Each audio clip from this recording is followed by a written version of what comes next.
राम राम दोस्तों। कलयुग में ब्राह्मणों को अपमान करना, ब्राह्मणों का अनादर करना, ब्राह्मणों की बात को न मानना, ब्राह्मणों को पाखंडी बताना, यह दिनचर्या बनती जा रही है। दोस्तों, सौभाग्यवश, भाग्यवश या दुर्भाग्यवश मैं भी एक ब्राह्मण हूँ। वीरेंद्र पांडे शास्त्री मेरा नाम है। मेरे गोत्र की उत्पत्ति, गोत्र के नाम से लोगों की उत्पत्ति जानते हैं ना। मेरे गोत्र की उत्पत्ति ऋषि अंगिरा से हुई है। ऋषि अंगिरा के पुत्र कौन थे मालूम है?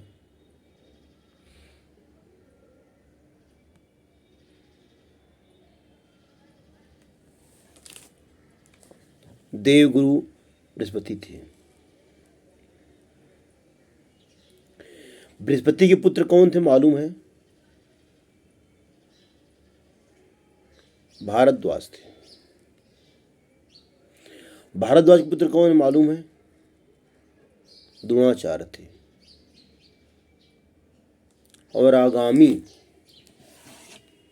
नए युग में, कलयुग जब खत्म होगा तो उसमें अश्वत्थामा होंगे। ये मेरी पीढ़ी चलती आ रही है। दोस्तों, यह बात है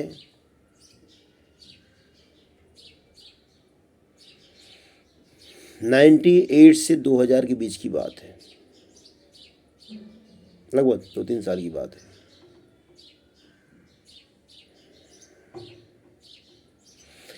दोस्तों, मेरे पिताजी भी बैरकपुर में, पश्चिम बंगाल के बैरकपुर में एक हेडमास्टर थे।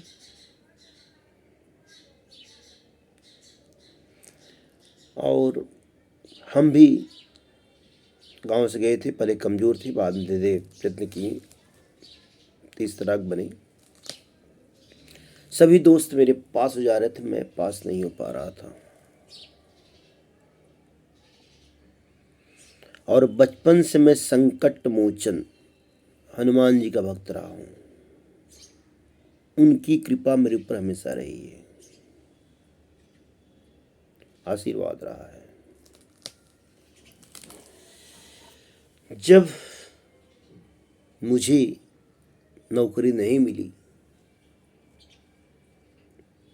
और पिताजी रिटायर्ड हुए, तब तक कोई नौकरी नहीं मिली थी हमको। अस्थाई बंदोबस्त इसको बोलते हैं। अस्थाई कार्य नहीं मिला था। तो मैंने एक रात, यह बात मैंने कुछ लोगों को बताई थी, लेकिन आज बताना पड़ रहा है। एक रात मैं घर में संकट मोचन की पूजा किया, अगरबत्ती चढ़ाया, लड्डू चढ़ाया, और जैसे हनुमान चालीसा मैं पाठ कर रहा था, मेरे आंख से आंसू गिरते जा रहे थे।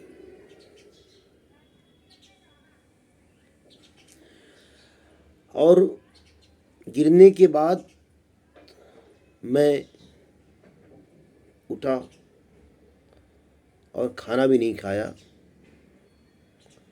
और आंस गिरते जा रहे थे, गिरते जा रहे, गिरते गिरते मुझे आंख लग गई, मैं सो गया। और मेरे मन में एक ही ख्याल आ रहा था कि पिताजी के बाद, पिताजी अच्छे पुष्प थे और उनका बेटा अगर पुष्प न मिले, समाज क्या कहेगा। यही सोचते सोचते और कहीं कहीं गुरु जी को कोसते कोसते हनुमान जी को मैं सो गया। एक स्वप्न देखा मैं गुरु, और स्वप्न मैं कुछ लोगों को बताया था, आज मैं सार्वजनिक कर रहा हूँ। इससे आप लोग अनुमान लगा सकते हो कि क्या यह स्वप्न सत्य था या सत्य था।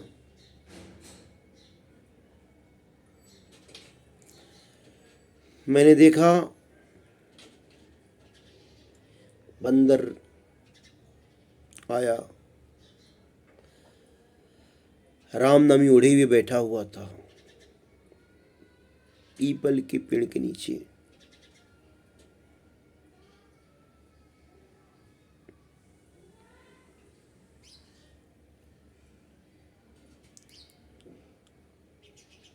और मैं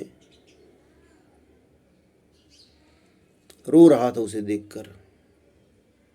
और मैंने कहा, क्या गुरुदेव, मुझे सरकारी नौकरी का योग नहीं है।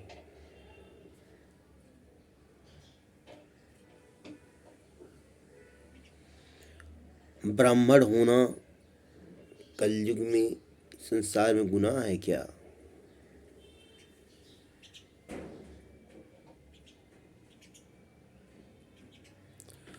उस बंदर ने कहा कि आज तुमको मैं एक कहानी बताता हूँ और इसके बाद तुम कभी भी शायद यह प्रश्न नहीं करोगे। मैंने कहा, बोलिए। उसने कहा, जब रावण ने विभीषण को लात मारी और विभीषण रोते हुए प्रभु श्री राम जी के पास आया, तो मैं तो विभीषण मिल चुका था, मुझे कोई शंका नहीं थी। मैं जानता था ही प्रभु भक्त है, राम भक्त है और इसके अंदर कोई द्वेष की भावना नहीं है।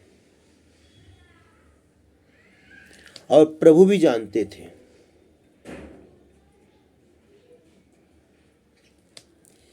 लेकिन भगवान राम के प्रति कोई ज़्यादा चिंतावान रहता था तो हमारे लक्ष्मण भैया थे।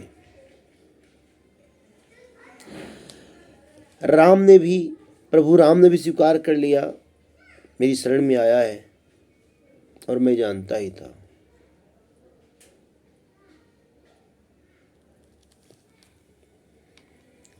लेकिन वहां पर लक्ष्मण भैया एक प्रश्न करते हैं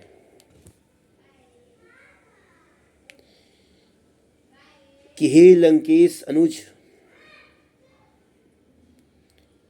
हे लंकेश के छोटे भ्राता, छोटे भैया,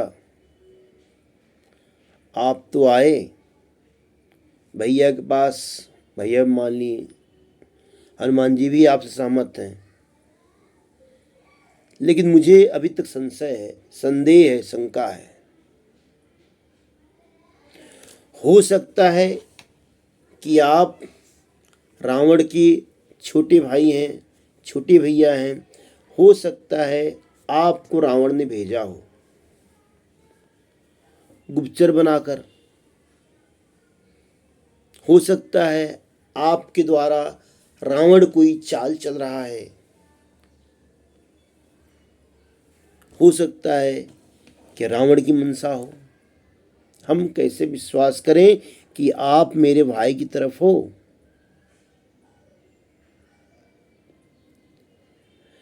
ऐसा कोई 3 कसम खा जाओ जिससे कि मुझे विश्वास हो जाए कि आप मेरे भाई की तरफ हो, रावण की तरफ नहीं हो।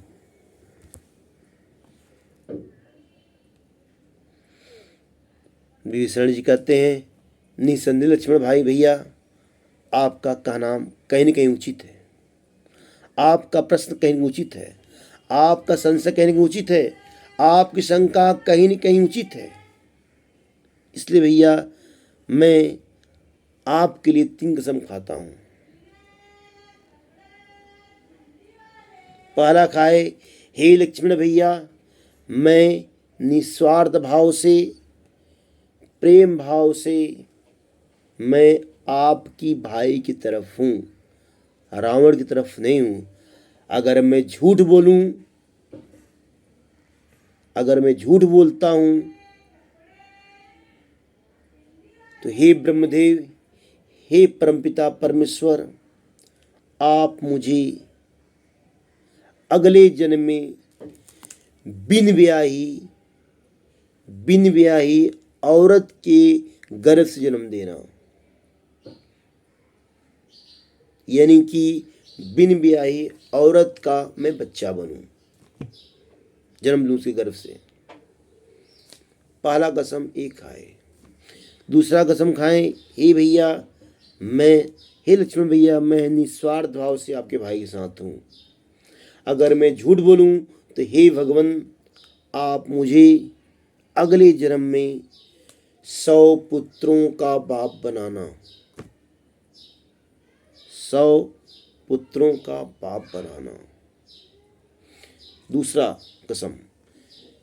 तीसरा कसम खाते हैं कि हे लक्ष्मण भैया, मैं आपके भाई की तरफ हूँ, भगवान श्री राम की तरफ हूँ, निस्वार्थ भाव से हूँ। अगर मैं झूठ बोलूँ तो मैं अगले जन्म में कलयुग में ब्राह्मण बनूं।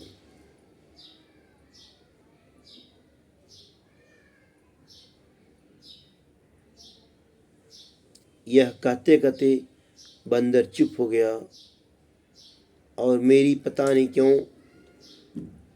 अश्रुधारा रुक नहीं रही थी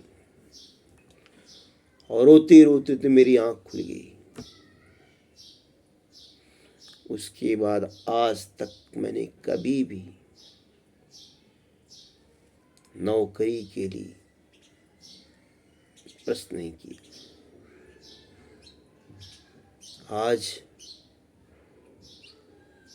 मैं प्राइवेट कंपनियों में काम करता हूँ, कई कंपनी छोड़ा और कहाँ लेकर जाएंगे मुझे नहीं पता,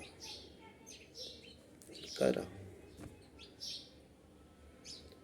दोस्तों,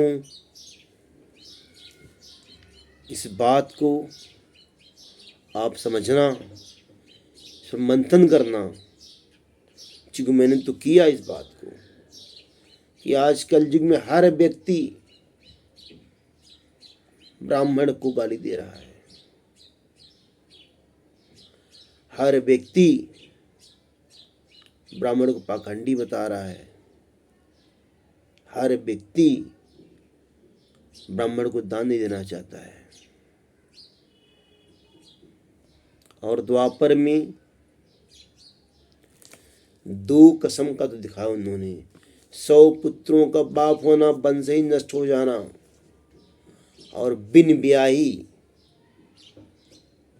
ब्याही औरत के गर्भ से जन्म लेना, आजीवन निरादर भाव ही पाना। इसलिए दोस्तों, किसी को आप आजीवन नहीं खिलाओगे, किसी को आप आजीवन परवरिश नहीं करोगे, कम से कम सनातन धर्म का मुखिया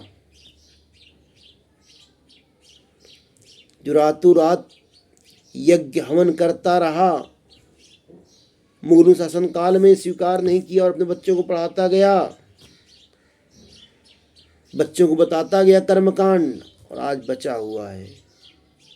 कम से कम कोई ब्राह्मण मिले, मत पूछो चाय, मत पूछो खाना, मत पूछो उसको और कुछ, देखकर राम राम जरूर बोल देना उसको, बस राम राम बोलना। इतना से कहने से उसके मुख से उत्तर मिलता है राम राम का, तुम्हारा मन पवित्र हो जाएगा। इसे आजमा के देख लेना। फिर मिलेंगे। राम राम दोस्तों।